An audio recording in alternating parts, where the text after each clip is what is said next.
नमस्कार। हमारा देश और पूरा विश्व आज कोविड-19 की चुनौती का सामना कर रहा है। कोविड-19 अभी ख़त्म नहीं हुआ है। ऐसे में हमारा फ़र्ज़ है कि हम सतर्क रहें। इसलिए जब तक दवाई नहीं तब तक कोई ढिलाई नहीं। कोरोना से बचाव के लिए ज़रूरी है नियमित रूप से हाथ धोना, मास्क पहनना और आपस में उचित दूरी बनाए रखना। याद रखिए, 2 गज दूरी, मास्क है ज़रूरी। खांसी, बुखार या सांस लेने में कठिनाई होने पर हेल्पलाइन नंबर 1075 पर संपर्क करें। Students, welcome to Anjana's class. बच्चों, आज हम पढ़ेंगे क्लास 9th की बीहाइव से lesson Reach on the Top, इसका पार्ट 1।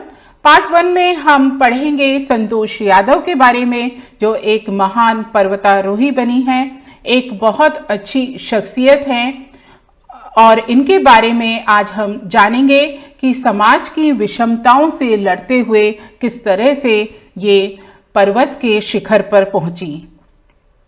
स्टूडेंट्स, जब हम इन महान व्यक्तियों के बारे में जानते हैं तो स्वतः ही हमारे मन में इनके प्रति एक एडमिरेशन पैदा होता है और मैं चाहूंगी कि आप लोग अपनी एक लिस्ट बनाएं जिसमें कि ऐसे 5 बड़ी बड़ी शख्सियत के बारे में लिखें। और ये शख्सियत स्पोर्ट्स से हो सकती हैं, मेडिसिन से हो सकती हैं, मीडिया से हो सकती हैं, आर्ट एंड कल्चर से हो सकती हैं। स्टूडेंट्स, मैंने अपनी एक लिस्ट बनाई है और मैं आपको इंट्रोड्यूस कराती हूँ अपनी लिस्ट से। स्टूडेंट्स, जो आपको सामने स्क्रीन पे दिख रही हैं वो हैं पीटी उषा, फोगट सिस्टर्स में से एक सिस्टर, और इसके नीचे हैं नृत्यांगना सोनल मानसिंह। एक्सट्रीम लेफ्ट में नीचे हैं पीवी संधू, बैडमिंटन की खिलाड़ी, और बीच में जिनसे मैं आज आपका परिचय करवाऊंगी वो हैं संतोष यादव। ये स्क्रीन पर आपको दिख रही हैं 5 अपने अपने क्षेत्र के धुरंधर महिलाएं। मेरे एक्सट्रीम लेफ्ट में है पीटी उषा, और फिर है फोगट सिस्टर सोनल मानसिंह, पीवी संधू, और बीच में है संतोष यादव। तो स्टूडेंट्स, अब हम पढ़ते हैं lesson 8, reach for the top. The only woman in the world who has scaled Mount Everest twice was born in a society where the birth of a son was regarded as a blessing and a daughter, though not considered a curse, was not generally welcome. When her mother was expecting Santosh, a traveling holy man, giving her his blessing, assumed that she wanted a son, but to everyone's surprise, the unborn child's grandmother, who was standing close by, told him that they did not want a son. The holy man was also surprised. Nevertheless, he gave the requested blessing, and as destiny would have it, the blessing seemed to work. Santosh was born the 6th child in a family with 5 sons, a sister to 5 brothers. She was born in a small village of Joniawas of Rewari district in Haryana.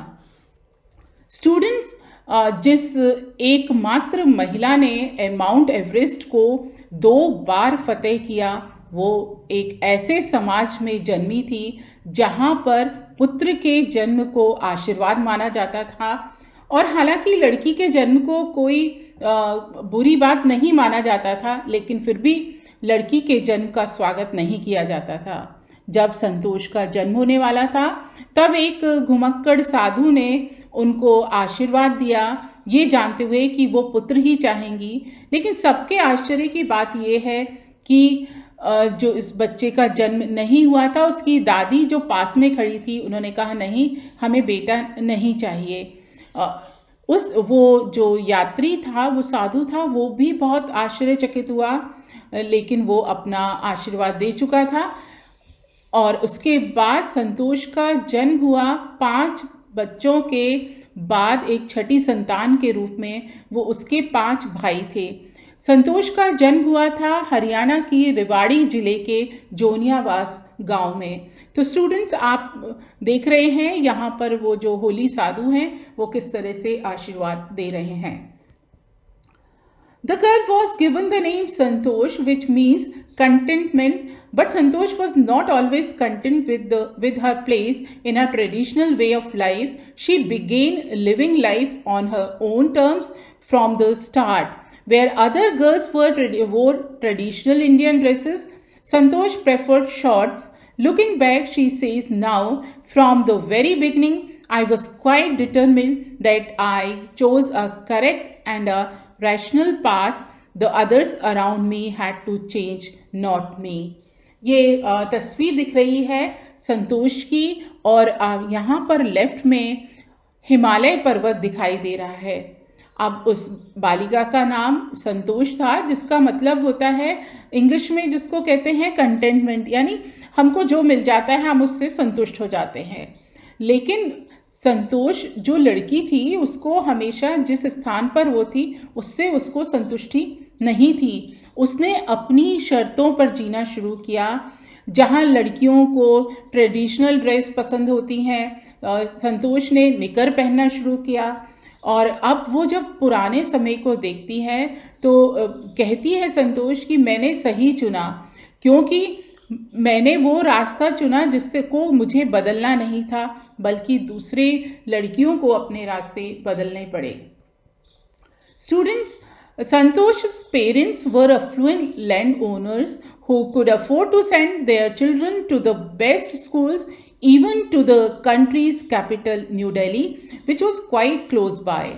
But in the line with the prevailing custom in the family, Santosh had to make do the local village school, so she decided to fight the system in her own quiet way when the right moment arrived. And the right moment came when she turned 16. At 16, most of the girls in her village used to get married. Santosh was also under pressure from her parents to do the same. ये जो तस्वीर आपको दिख रही है, ये संतोष यादव की है। एक पर्वतारोही के रूप में देखिए, जितनी विशाल उनकी उड़ान थी, उतना ही ऊंची उनकी इच्छा शक्ति थी। संतोष के पिता, वैसे माता पिता बहुत जाने माने जमींदार थे, बहुत ज़्यादा ज़मीन के मालिक थे, जो कि अपने बच्चों की शिक्षा का प्रबंध कर सकते थे। यहाँ तक कि वो दिल्ली में भी उसको पढ़ा सकते थे, जो कि नज़दीक था। लेकिन परिवार की परंपरा ऐसी थी कि संतोष को कहा गया कि वो गांव के स्कूल में ही पढ़े।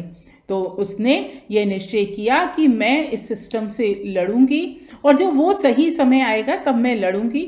और वो सही समय आया जब वो 16 वर्ष की हुई। 16 वर्ष की उम्र में गांव की लड़कियों की शादी हो जाती थी, लेकिन उसने अपने माता पिता को ऐसा करने से मना किया। वो क्योंकि उस पर बहुत ज़्यादा दबाव डाला गया था। स्टूडेंट्स, अब उसको पढ़ाई करनी थी, तो हम देखते हैं कि वो फिर पढ़ाई करने के लिए कहाँ पहुँची। तस्वीर में आपको दिखाई दे रहा है हवा महल, यानी जयपुर। तो वो अपनी स्टडी के लिए देखते हैं जयपुर कैसे पहुंची। A marriage as early as that was the last thing on her mind. She threatened her parents that she would never marry if she did not get a proper education. She left home and got herself enrolled in a school in Delhi. When her parents refused to pay for her education, she politely informed them of her plans to earn money by working part-time to pay her school fees. Her parents then agreed to pay for her education. Wishing always to study a bit more with her father, slowly getting used to her urge for more education, Santosh passed the high school examination and went to Jaipur. अब चूँकि उनके parents के दिमाग में ये था कि उसकी शादी जल्दी से जल्दी कर दी जाए, तो उसने अपने माता पिता को एक तरह से धमकी दी कि यदि उसकी शिक्षा पूरी नहीं होती है तो वो कभी शादी नहीं करेगी। वो घर छोड़ गई और उसने स्वयं ही अपना नाम दिल्ली के स्कूल में लिखवा लिया। जब उसके पेरेंट्स ने उसके पढ़ाई के लिए पैसा देने से मना कर दिया, तो उसने बड़ी विनम्रता से कहा कि मैं पार्ट टाइम काम करके अपने स्कूल की फ़ीस को जुटा लूँगी। तब इसके बाद उसके माता पिता उसके पढ़ाने के लिए तैयार हुए। और वो चूँकि और ज़्यादा पढ़ना चाहती थी, तो संतोष ने अपने हाई स्कूल का एग्ज़ाम पास किया और उसके बाद वो जयपुर आ गई। जयपुर आने के बाद आप देखते हैं उसने क्या किया। She join Maharani College and got a room in Kasturba Hostel. Santosh remembers Kasturba Hostel face the Aravalli Hills. I used to watch villagers from my room going up the hill and suddenly vanishing after a while. One day I decided to check it out myself. I found nobody except a few mountaineers. I asked if I could join them. To my pleasant surprise, they answered in the affirmative and motivated me to take to climbing. Students, ये सामने जो आपको तस्वीर दिख रही है, ये जयपुर का गर्ल्स कॉलेज है, महारानी कॉलेज, और इसी के पास में है ये कस्तूरबा हॉस्टल। स्टूडेंट्स, मैं आपके साथ एक बात और शेयर करना चाहूँगी कि मैं भी अपनी एजुकेशन के दौरान कस्तूरबा हॉस्टल में रही हूँ, राजस्थान यूनिवर्सिटी में। अब हम जानते हैं कि जयपुर का सफ़र संतोष यादव का कैसे रहा। उन्होंने महारानी कॉलेज को ज्वाइन किया, महारानी कॉलेज में एडमिशन लिया और कस्तूरबा हॉस्टल में रहने की व्यवस्था की। संतोष याद करके बताती हैं कि जो कस्तूरबा हॉस्टल था उसके सामने अरावली पर्वतमालाएं थी, यानी अरावली की पहाड़ियाँ थी, और वो कहती हैं कि मैं वहाँ से ग्रामीणों को अपने कमरे से देखती रहती थी और पहाड़ी के ऊपर जाते हुए और धीरे धीरे पहाड़ी के पार गायब होते हुए। एक बार मैंने निश्चय किया कि मैं भी देखती हूँ कि पहाड़ के पार क्या है। फिर जब उन्होंने देखा तो फिर कहती हैं, मैंने पाया कि वहाँ पर केवल कुछ पर्वतारोही थे। मैंने उनसे पूछा कि क्या मैं उनको ज्वाइन कर सकती हूँ, और मुझे एक खुशी मिश्रित आश्चर्य हुआ कि उन्होंने हाँ कहा और मुझे क्लाइंबिंग की तरफ या पर्वतारोहण की तरफ उत्साहित किया। इसके बाद हम देखते हैं कि उनका आगे का सफ़र कैसा रहा। Then there was no looking back for this determined young girl. She saved money and enrolled in a course at Uttarkashi's Nehru Institute of Mountaineering. My college semester in Jaipur was to end in April, but it ended on the 19th of May, and I was supposed to be in Uttarkashi on 21st. So I did not go back home. Instead, I headed straight for the training. I had to write a letter of apology to my father, without whose permission I had got myself enrolled at Uttarkashi. Students, जो आपको नीचे तस्वीर दिख रही है वो संतोष यादव की एक और हमारी महान पर्वतारोही हैं बछेंद्री पाल, जिन्होंने प्रथम महिला हैं जिन्होंने की हिमालय की चोटी पर तक चढ़ाई की थी। और इसके साथ में उत्तरकाशी का जो नेहरू पर्वतारोहण संस्थान है उसकी तस्वीर आपको दिखाई दे रही है। संतोष यादव लिखती हैं, संतोष यादव के बारे में जानते हैं कि इसके बाद जब उन्हें पर्वतारोहियों से बड़ा उत्साह मिला तो उन्होंने फिर पीछे मुड़ने का निश्चय नहीं किया। उन्होंने पैसे बचाए, शी सेव्ड मनी, उन्होंने पैसे बचाए और उत्तरकाशी के नेहरू संस्थान पर्वतारोहण संस्थान में दाखिले के लिए नाम लिखाया। वो आगे लिखती हैं कि मेरे कॉलेज का सेमेस्टर जयपुर में जो अप्रैल में ख़त्म होने वाला था उस वर्ष 19 मई को ख़त्म हुआ और मुझे 21 मई को उत्तरकाशी में एडमिशन लेना था। तो मैं फिर उसके बाद घर नहीं गई और सीधे ट्रेनिंग के लिए चली गई। इसके बाद वो लिखती हैं कि मैंने फिर अपने पिता को एक माफ़ी मांगते हुए एक पत्र लिखा क्योंकि उनकी परमिशन के बगैर मैंने अपना नाम उत्तरकाशी में लिखवा लिया था। Students, thereafter Santosh went on an expedition every year. Her climbing skills matured rapidly. Also, she developed a remarkable resistance to cold and the altitude. Equipped with an iron will, physical endurance, and amazing mental toughness, she proved herself repeatedly. The culmination of her hard work and sincerity came in 1992, just 4 years after she had shyly asked the Aravalli mountaineers if she could join them. At barely 20 years of age, Santosh Yadav scaled Mount Everest, becoming the youngest woman in the world to achieve the feat.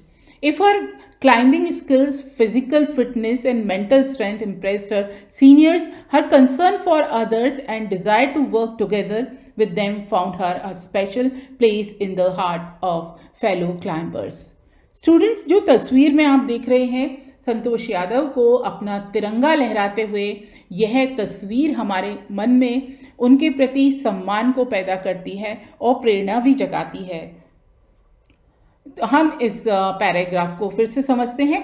Thereafter Santosh went on expedition every year.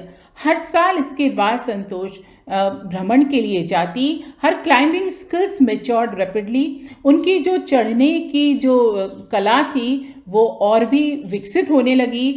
Also she developed a remarkable resistance to cold and altitude. ध्रुवों पर और ठंड से बचने के लिए उनमें प्रतिरोधक क्षमता पैदा हो गई। Equipped with an iron will, physical endurance, and amazing mental toughness, she proved herself repeatedly. उनके अंदर दृढ़ प्रतिज्ञा, कठोर अनुशासन, शारीरिक शक्ति ने उनको बार बार अपने आप को साबित करने का मौका दिया। The combination of hard work and sincerity came in 92। 1992 में उनके अंदर जो कठोर मेहनत करने का जज्बा था और गंभीरता थी, उसने साबित किया। Just 4 years after she had shyly asked the Aravalli mountaineers if she could join them. उसने बड़ी शर्माते शर्माते पूछा कि अरावली पर्वतारोहियों से कि क्या वो उनके साथ शामिल हो सकती है। 20 वर्ष की उम्र में ही संतोष यादव ने माउंट एवरेस्ट पर चढ़ाई की और वो विश्व की सबसे कम उम्र की पर्वतारोही महिला बनी जिन्होंने की इस ऊंचाई को प्राप्त किया था। यदि उनकी शारीरिक क्षमता और उनका चढ़ने का कौशल और मानसिक शक्ति जो अपने सीनियर को ज़्यादा प्रभावित करती थी, इसके साथ साथ उनका दूसरों के प्रति ध्यान देना और साथ साथ काम करना भी अपने साथी पर्वतारोहियों के मन में उनके लिए एक अच्छा स्थान बनाता था। Students, during the 1992 Everest mission, Santosh Yadav provided special care to a climber who lay dying at the south pole. She was unfortunately unsuccessful in saving him. However, she managed to save another climber, Mohan Singh, who would have met with the same fate she had not shared her oxygen with him. 1992 में Everest पे चढ़ाई के समय उन्होंने कुछ पर्वतारोहियों पर बहुत ध्यान दिया, लेकिन एक व्यक्ति को वो नहीं बचा सकी। फिर भी दूसरे पर्वतारोही मोहन सिंह, जिनका भी वही हश्र होने वाला था, उन्होंने अपनी ऑक्सीजन को शेयर करके उन्हें बचा लिया। Within 12 months, Santosh found himself a member of Indo-Nepalese women's expedition that invited her to join them. She then scaled the Everest a second time, thus setting a record as the only woman to have scaled the Everest twice and securing for herself and India a unique place in the annals of mountaineering. In recognition of her achievement, the Indian government bestowed upon her one of the nation's top honors, the Padma Shri. 12 महीने के अंदर ही वो भारतीय नेपाल महिला पर्वतारोहण संघ की या दस्ते की एक सदस्य बन गई, जिन्होंने कि उसे वहाँ बुलाया था। इसके बाद उन्होंने एवरेस्ट को दूसरी बार फतेह किया और उन्होंने एवरेस्ट पर 2 बार चढ़ने वाली एकमात्र महिला बनी। उन्होंने अपना और भारत का नाम पर्वतारोहण के क्षेत्र में ऊपर स्थापित किया। उनकी इन उपलब्धियों को सम्मान देने के लिए भारतीय सरकार ने उनको भारत का एक उच्च सम्मान पद्मश्री दिया। स्टूडेंट्स, अब हम इस लेसन को आगे पढ़ते हैं. Describing her feelings when she was literally on top of the world, Santosh has said it took some time for the enormity of the moment to sink in. Then I unfurled the Indian tricolor and held it aloft on the roof of the world. The feeling is indescribable. The Indian flag was flying on top of the world. It was truly a spiritual moment. I felt proud as an Indian. Also a fervent environmentalist, Santosh collected and brought down 500 kilograms of garbage from the Himalaya. जब उन्होंने Everest पर चढ़ाई की या Everest पर पहुंची तो उन्होंने अपनी भावना को इस प्रकार से बताया कि मुझे ऐसा लगा मानो मैं संसार में सबसे ऊपर हूँ और मुझे अपना भारतीय तिरंगा फहराते हुए मुझे बहुत अच्छा लगा. वो कहती हैं कि मैंने भारतीय तिरंगा फहराया और इसको संसार की छत के ऊपर उठाया. इस घटना को और इस भावना को व्यक्त करना बहुत मुश्किल है. The Indian flag was flying on the top of the world. Bharat का झंडा आसमान में लहरा रहा था. ये एक बहुत ही आत्मिक क्षण था और मुझे इस पर भारतीय होने पर गर्व था. मैं एक पर्यावरणविद होने के कारण संतोष ने वहाँ से 500 किलोग्राम कचरा भी हिमालय से इकट्ठा कर कर वो नीचे लाई. तो बच्चों, इस प्रकार से हमने इस लेसन को पढ़ा और संतोष यादव के जीवन के बारे में पढ़ा. आज संतोष यादव एक सामान्य भारतीय की तरह अपना जीवन बिता रही हैं. वो सामाजिक कल्याण के कामों में भाग लेती हैं और मोटिवेशनल स्पीकर भी हैं. बच्चों, आपने इस लेसन को पढ़ा और आपको इस लेसन के बारे में कुछ आइडिया हो गया होगा. तो हम अब चेक करते हैं कि हम इस लेसन से कितना सीखे. स्टूडेंट, ये हम एक कॉम्प्रीहेंशन है जिसको हम सॉल्व करेंगे. किसी भी क्वेश्चन को सॉल्व करने के से पहले ज़रूरी है कि हम उसके इंस्ट्रक्शंस को अच्छे से पढ़ लें, क्योंकि जब हम इंस्ट्रक्शंस यानी निर्देशों को पढ़ लेते हैं तो हमें आधा प्रश्न हल हम कर चुके होते हैं. यानी यदि हमने निर्देशों को अच्छे से पढ़ लिया तो हमारा आधा प्रश्न भी हल हो जाता है. ये पैराग्राफ इस तरह से है. A marriage as early as that was the last thing on her mind. She threatened her parents that she would never marry if she did not get a proper education. She left home and got herself enrolled in a school in Delhi. When her parents refused to pay for her education, she politely informed them of her plans to earn money by working part-time to pay her school fees. Her parents then agreed to pay for her education. Students, ये paragraph है. इस paragraph को जब भी हमको exam में कोई paragraph दिया जाए तो हमें उसे कम से कम 2 बार पढ़ना चाहिए, जिससे हमें आइडिया हो जाता है. तो इस पैराग्राफ को हमने पढ़ लिया. अब हम इस पर बेस्ड क्वेश्चंस को देखते हैं. What did Santosh want to do before marriage? शादी से पहले संतोष क्या करना चाहती थी. Question number 2, what did her parents refuse? किस बात के लिए उसके माता पिता ने इनकार किया. Question number 3, why did she threaten her parents? उसने अपने माता पिता को धमकी क्यों दी. तो बच्चों, हमने ये पैराग्राफ पढ़ा है. इस पैराग्राफ पर बेस्ड ये क्वेश्चंस है और इसी पैराग्राफ में से हम आंसर्स को ढूंढेंगे.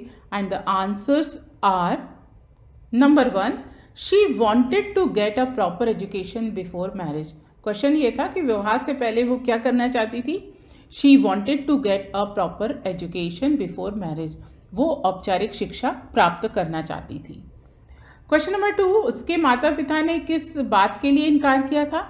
And the answer is her parents refuse to pay for her education. उसके माता पिता का कहना था कि पढ़ाई करनी है तो उसका खर्च भी स्वयं उठाओ. तो उसके माता पिता ने पढ़ाई का खर्च उठाने से इनकार कर दिया. Question number 3, she threaten her parents because she wanted to get proper education before marriage. उसके माता पिता ने उसने अपने माता